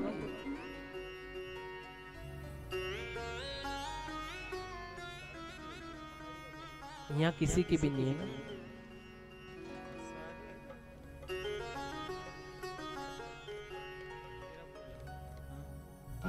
कथा को सुनना है तो जीवन में उतारना, अनुसरण करना है, जीवन में अनुसरण करना पड़ेगा। और जब तक कथा जीवन में नहीं उतरेगी तब तक कुछ भी नहीं होना है।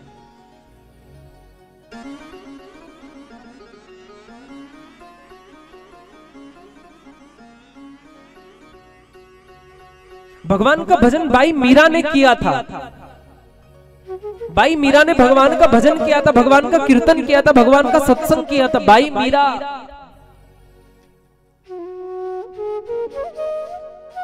जिसने भगवान को रिझा करके भगवान को प्राप्त कर लिया। अरे लोग तो मर करके वहां जाते हैं उसके धाम में, लेकिन भाई मीरा तो सशरीर उसमें लीन हो गई। कितना तप होगा उस भाई मीरा का, कितना आत्मविश्वास उस भगवान पर होगा उनका। और वास्तविकता आज व्यक्ति के अंदर, एक भक्त के अंदर यही चीज चाहिए। क्या चाहिए कि भक्ति हो भगवान की, और प्रेम हो और विश्वास हो। नरसिंह जी के भी जीवन में कुछ था या नहीं था, लेकिन नरसिंह जी के पास भक्ति, प्रेम और विश्वास अटूट था। नरसिंह जी के पास भक्ति, प्रेम और विश्वास अटूट था।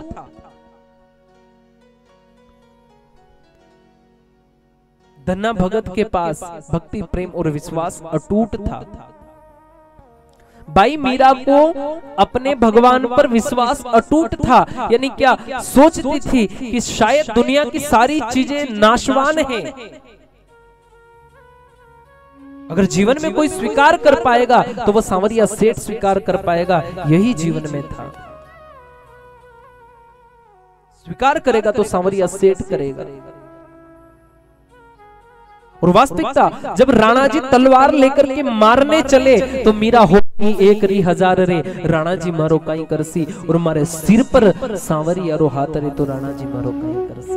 अगर मेरे सिर पर सांवरिया सेठ का हाथ है तो किसी की मजाल नहीं है तो कोई बाल भी बांका कर पाए। ये बाई मीरा सोचती थी और बाई मीरा कहती थी, हमारे सिर पे सांवरिया रो हाथ रणा जी मारो काई करसी मारे सिर पे सावरिया रो हाथ रणा जी मारो काई करसी सिर पे सावरिया रो हाथ राणा जी मारो कई करसी हो काई करसी रे मारो काई करसी काई करसी रे मारो काई करसी रे मारो काई करसी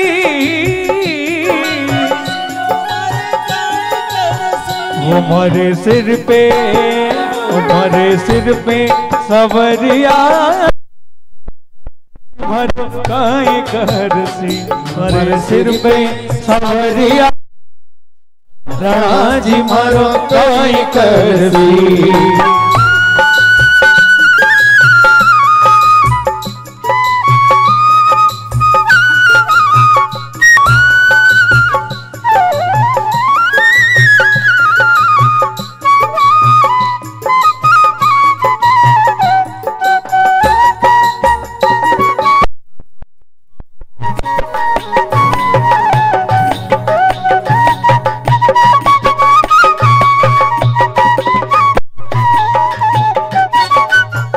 जहरीरा प्याला राणाए भेजा वो तो राम वो तो सिर पे सवरिया रोहा रणा जी मारो काई करसी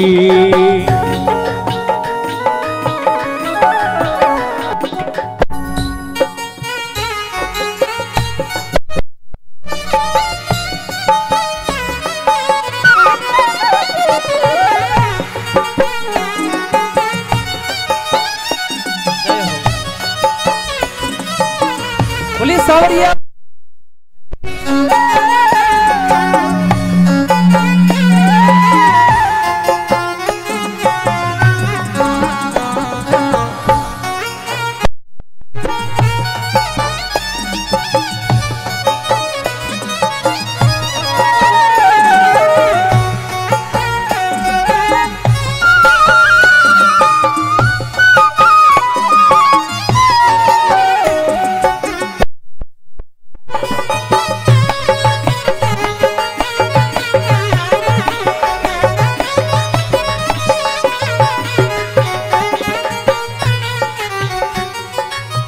साप पिटारा राणाए भेजा साप पिटारा राणाए भेजा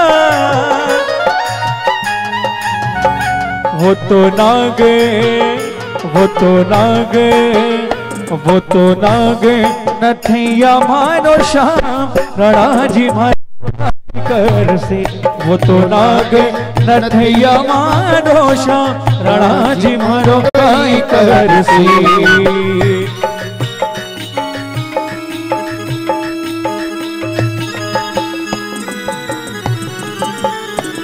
सावरिया रो हाथ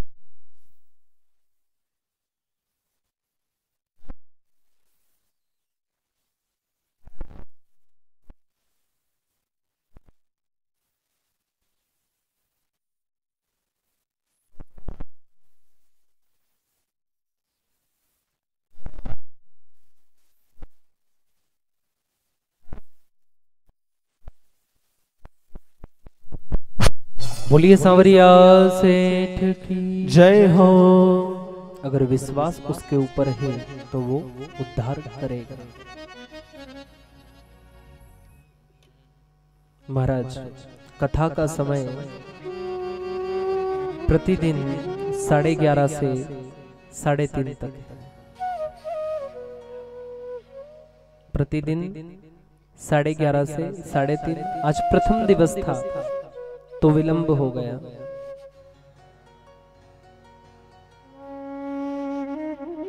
कल पुनः तरो ताजा होकर भगवान की भक्ति करके नई ऊर्जा के साथ बाहर से पधारे हुए भक्तगणों का बहुत बहुत स्वागत, आप उसको शेयर कर दें तो 10%, क्योंकि अगर आपके जरिए किसी के पास गई कथा और वहां बैठे बैठे भी वो सुन ले और शायद सुन करके ये मन बना ले कि मेरी तरफ से भी गौ की सेवा में कुछ अंशदान हो जाए, मेरी तरफ से भी मकर संक्रांति के उपलक्ष्य में कुछ धन दान हो जाए, कुछ अन्नदान हो जाए, कुछ गुड़ मेरी तरफ से पहुंच जाए, या कुछ भी वह दान करना चाहे और शायद आपके द्वारा शेयर की गई कथा से वह प्रेरित होकर के कहीं गौ माता के लिए कुछ दान प्रदान कर देगा, तो मेरा ये मानना है कि 10% नहीं, सीधा 20% पुण्य मिलेगा। तो आपका कितना हो गया पूरा? 100। अब ये देखना आपको 100 का 100 चाहिए या 50 में ही खुश है। या तो 50 में खुश है तो कोई बात नहीं, और 100 का 100 चाहिए। थोड़ा परिश्रम करना पड़ेगा, है ना, मेहनत करनी पड़ेगी।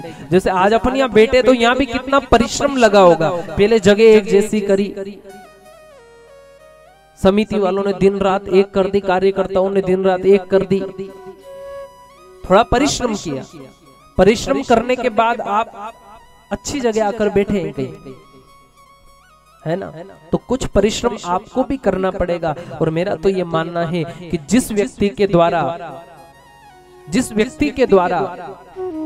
गौ माता की सेवा के लिए दान निकल जाता है, ये बात मैं पहले भी कहता था और अब भी कहता हूँ कि अगर अलग अलग भगवान को भोग लगाने जाओगे तो संभव नहीं हो पाएगा, लेकिन अगर गौ माता के लिए अंशदान कर दिया जाए और अगर गौ माता को ही भोग लगा दिया जाए तो मेरे 33 कोटि देवी देवताओं को भोग लग जाएगा। 33 कोटि देवी देवताओं को भोग लग जाएगा।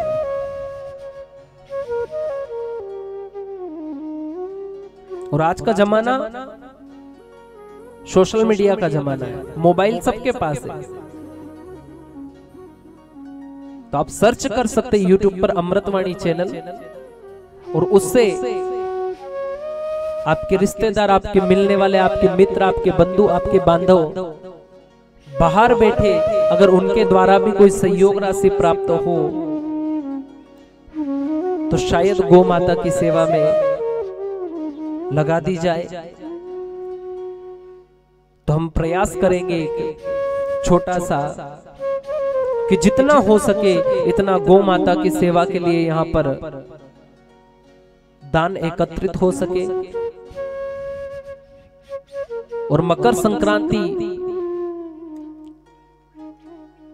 एक पावन पुण्य और धर्म करने का त्योहार माना है। जितना दान धर्म करना है वह मकर संक्रांति पर करिए, और गौ माता की सेवा का विशेष फल प्राप्त होता है। वैसे तो है ही सही जीवन में, लेकिन मकर संक्रांति के उपलक्ष्य में गौ माता के लिए दिया हुआ दान 100 गुना होता है। कितना? 1 गुना देते तो 100 गुना होता है। जैसे किसी तीर्थ में बैठकर कथा श्रवण करने का, है ना। और मैंने पहले ही आपको कहा है कि ये भूमि कोई साधारण भूमि नहीं है। यह भूमि द्वारिका से बढ़कर है, यह भूमि सुखताल से बढ़कर है, यह भूमि गंगोत्री से बढ़कर है, क्योंकि यहाँ पर 33 कोटि देवी देवताओं को खुद के अंदर निवास करने वाली और कराने वाली जगत जननी गौ माता का यहाँ पर भ्रमण होता है। तो यह धरती, यह धरा, यह तीर्थ भूमि है, और यहाँ पर कथा श्रवण करने का पुण्य ही कुछ अलग है। यह भी 100 गुना पुण्य है, अपने आप में सिद्ध है। तो महाराज, आज की ये कथा हम यहीं विश्राम करेंगे। आइए मेरे भगवान को, मेरे ठाकुर जी को हाजिरी लगाते हैं कि हे भगवान, आज प्रथम दिन है। जब बच्चा स्कूल में जाता है तो एडमिशन होता है, और एडमिशन होने के बाद अटेंडेंस ली जाती है उसकी, तो क्या कहता है कि हाँ मैं आया हूँ, यस सर, यही कहता है, हाँ मैं आया हूँ। तो यहाँ भी ये सत्संग है, और सत्संग में आज एडमिशन हुआ है। क्या हुआ है? और एडमिशन हुआ है तो हाजिरी लगाई जा रही है। और हाजिरी किसको लगाई जा रही है? हमारे सर कौन है? कौन है? सांवरिया सेठ है ना। तो हाजिरी उनको लगाई जा रही है, हम उनके स्टूडेंट है ना, हम उनके स्टूडेंट है और वो हमारे सर है। तो उनको हाजिरी लगा रहे हम भी कि हे भगवान, जीवन में कुछ हो पाया ना हो पाया, कितने पाप किए कितने पुण्य किए, इसकी कोई तुलना नहीं कर पा रहा है। लेकिन हे भगवान, जीवन में जितने पाप किए ना, उन पाप के भाग को काट करके और आज का जो पुण्य है, आज का जो पुण्य है वो मेरी पूंजी में जोड़ देना भगवान। आज की हाजिरी आप भर लेना मेरे सांवरिया सेठ, आज की हाजिरी आप भर लेना मेरे भगवान। तो आइए उस भगवान को हाजिरी लगाते हैं। हाजिरी के पश्चात आरती और पुनः एक बार सूचना कि 11:30 से 3:30 कथा का समय है, 11:30 से 3:30। और ये मत सोचना कि आज नहीं कल चलेंगे, कल नहीं परसों चलेंगे, परसों में बरसों निकल जाएंगे और ये जिंदगी ऐसी ही चली जाएगी, कुछ काम आने वाली नहीं है। इसलिए जितना हो सके इतना जल्दी, काल करे सो आज करो और आज करे सो अब, पल में प्रलय हो जाए बबरी करेगा कब। आज जगो, जितना हो सके इतना आज जगो, जितना हो सके इतना समझो और भगवान की भक्ति में आज तुरंत लग जाओ। और आज एडमिशन आपको हुआ है, कल दूसरे का भी एडमिशन होना चाहिए। तो आइए बड़े भाव से बड़े प्रेम से दोनों हाथ ऊपर उठाते हुए सांवलियारा सेठ मारी हाजिरी भर लीजिए, सांवलियारा सेठ मारी हाजिरी भर लीजिए, हाजिरी भर लीजिए, दरखास्त मेरी दीजिए, हाजिरी भर लीजिए, दरखास्त मेरी लीजिए, सांवलियारा सेठ मारी हाजिरी भर लीजिए, सांवलियारा सेठ मारी हाजिरी भर लीजिए।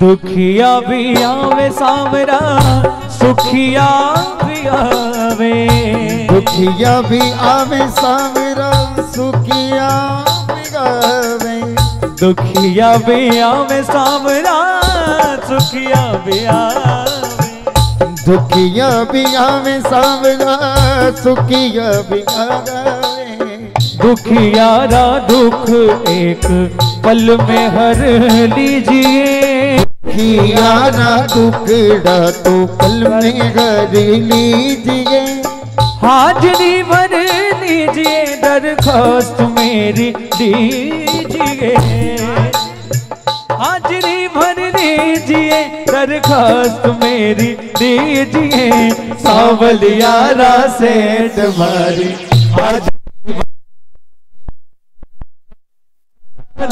तुम्हारी हाजिरी भर लीजिए।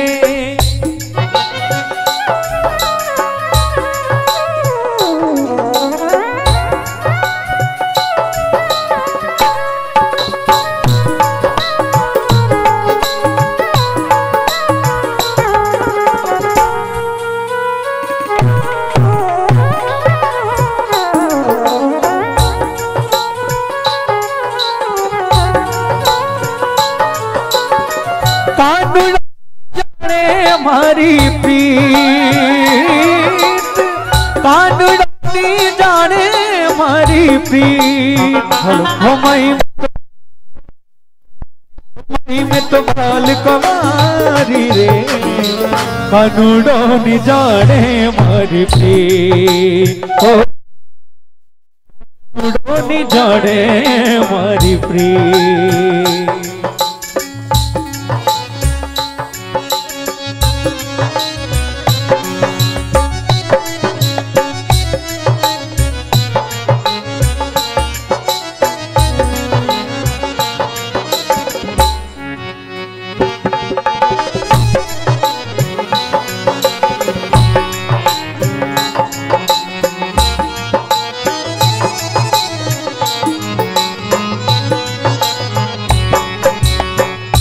मैं तो जमुना, मैं तो जल जमुना, मैं तो जल जमुना भगवान ज्ञाता बाला, मैं तो जल जमुना भगवान ज्ञाता बाला, कानूड़ उछाड़ो ठंडो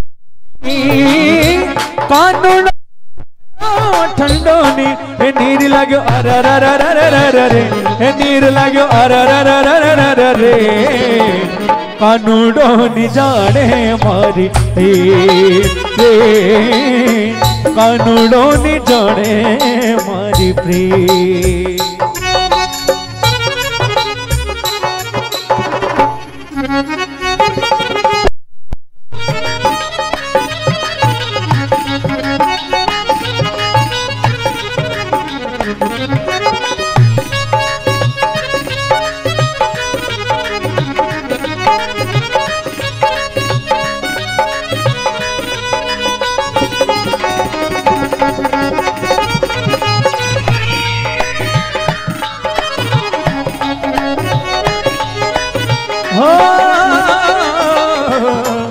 मैं तो मेरा गण कान्हा, मैं तो मेरा गण कान्हा, मैं तो मेरा गण कान्हा, मैं तो मेरा गण कान्हा, मैं तो मेरा गण मेरा गण मेरा गण मेरा गण,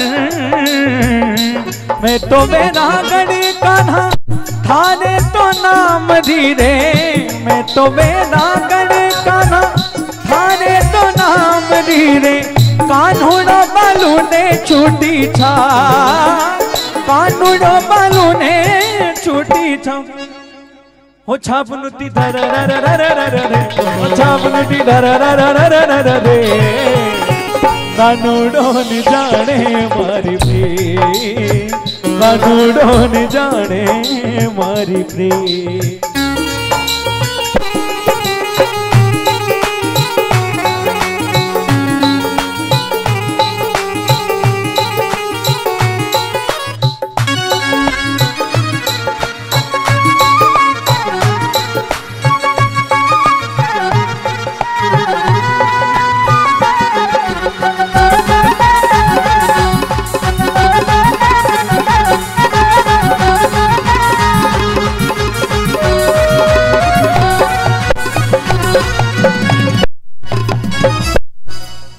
बोलिए सावरिया सेठ की जय हो। हमारा सेठ सावरिया सेठ, हम सबका सेठ, सावरिया सेठ, आपका सेठ, सावरिया सेठ। बोलिए सावरिया सेठ की जय हो। थोड़ा धीरे बोलो नहीं तो वो सुन लेगा, थोड़ा धीरे बोलो सुन लेगा, और सुन लिया तो कभी आ गया तो आ गया तो थोड़ा धीरे बोलो सावरिया सेठ जय हो। हाँ, उल्टे चलते हो। बोली सावरिया सेठ की जय हो। बोली सावरिया सेठ की जय हो। आरती के लिए अपने यथा स्थान पर खड़े हो जावे।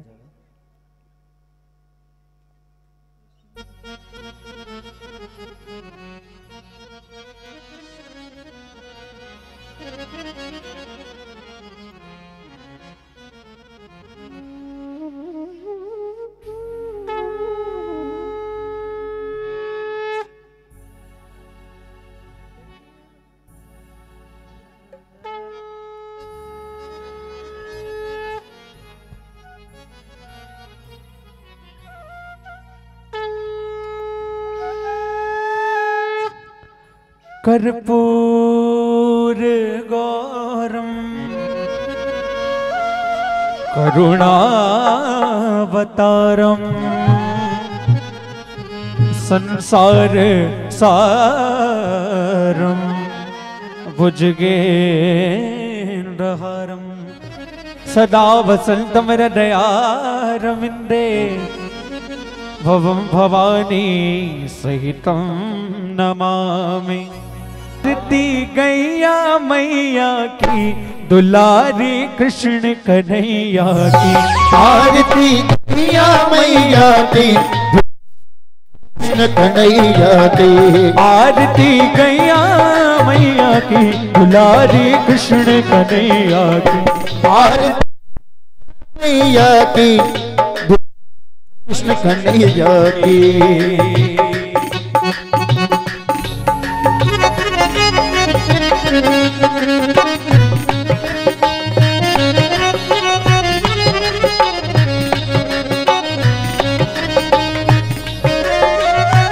श्री राधे जय हो। हरि बोल जय हो।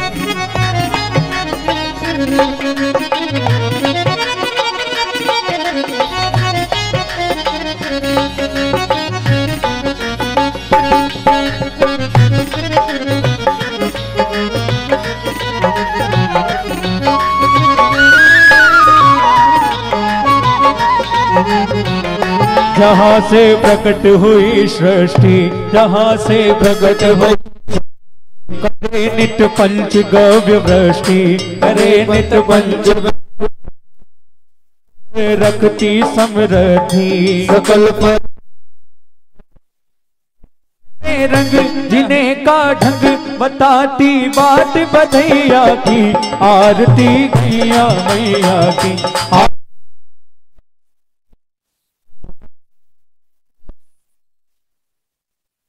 प्रिया मैया की आरती गैया मैया की कृष्ण कन्हैया की।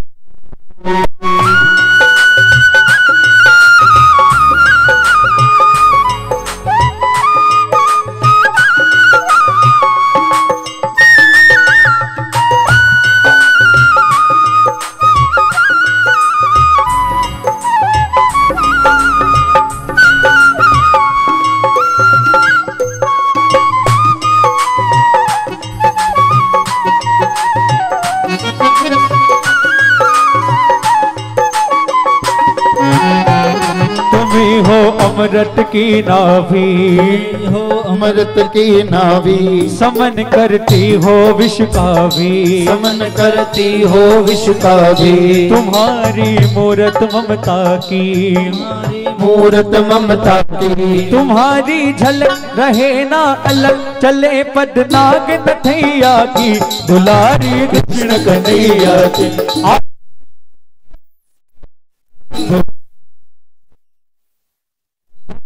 गैया मैया की दुलारी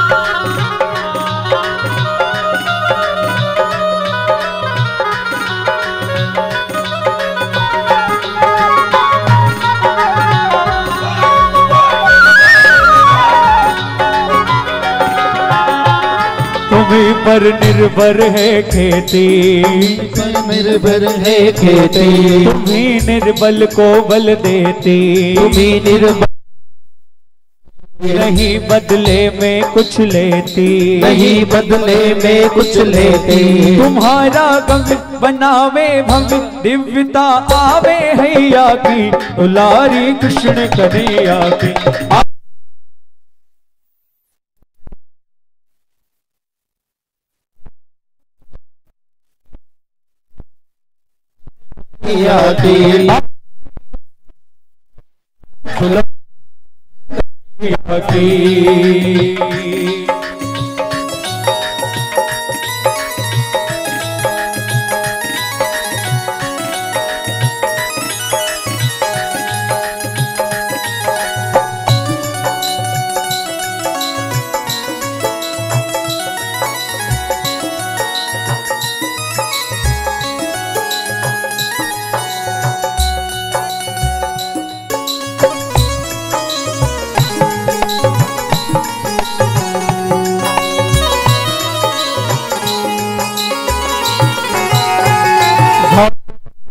पावन तुम्ही करती, भागवत तुम्ही दुखियों के दुख हरती,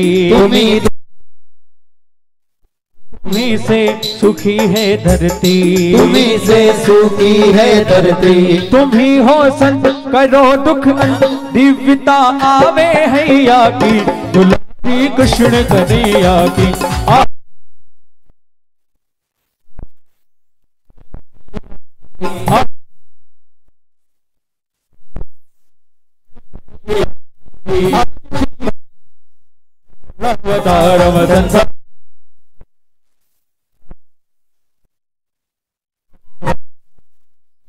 नमामि त्वमेव माता त्वमेव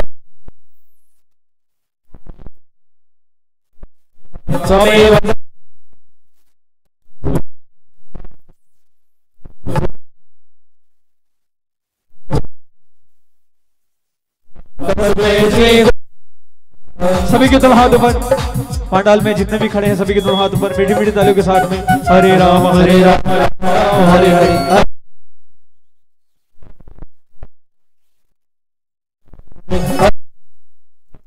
हरे हरे।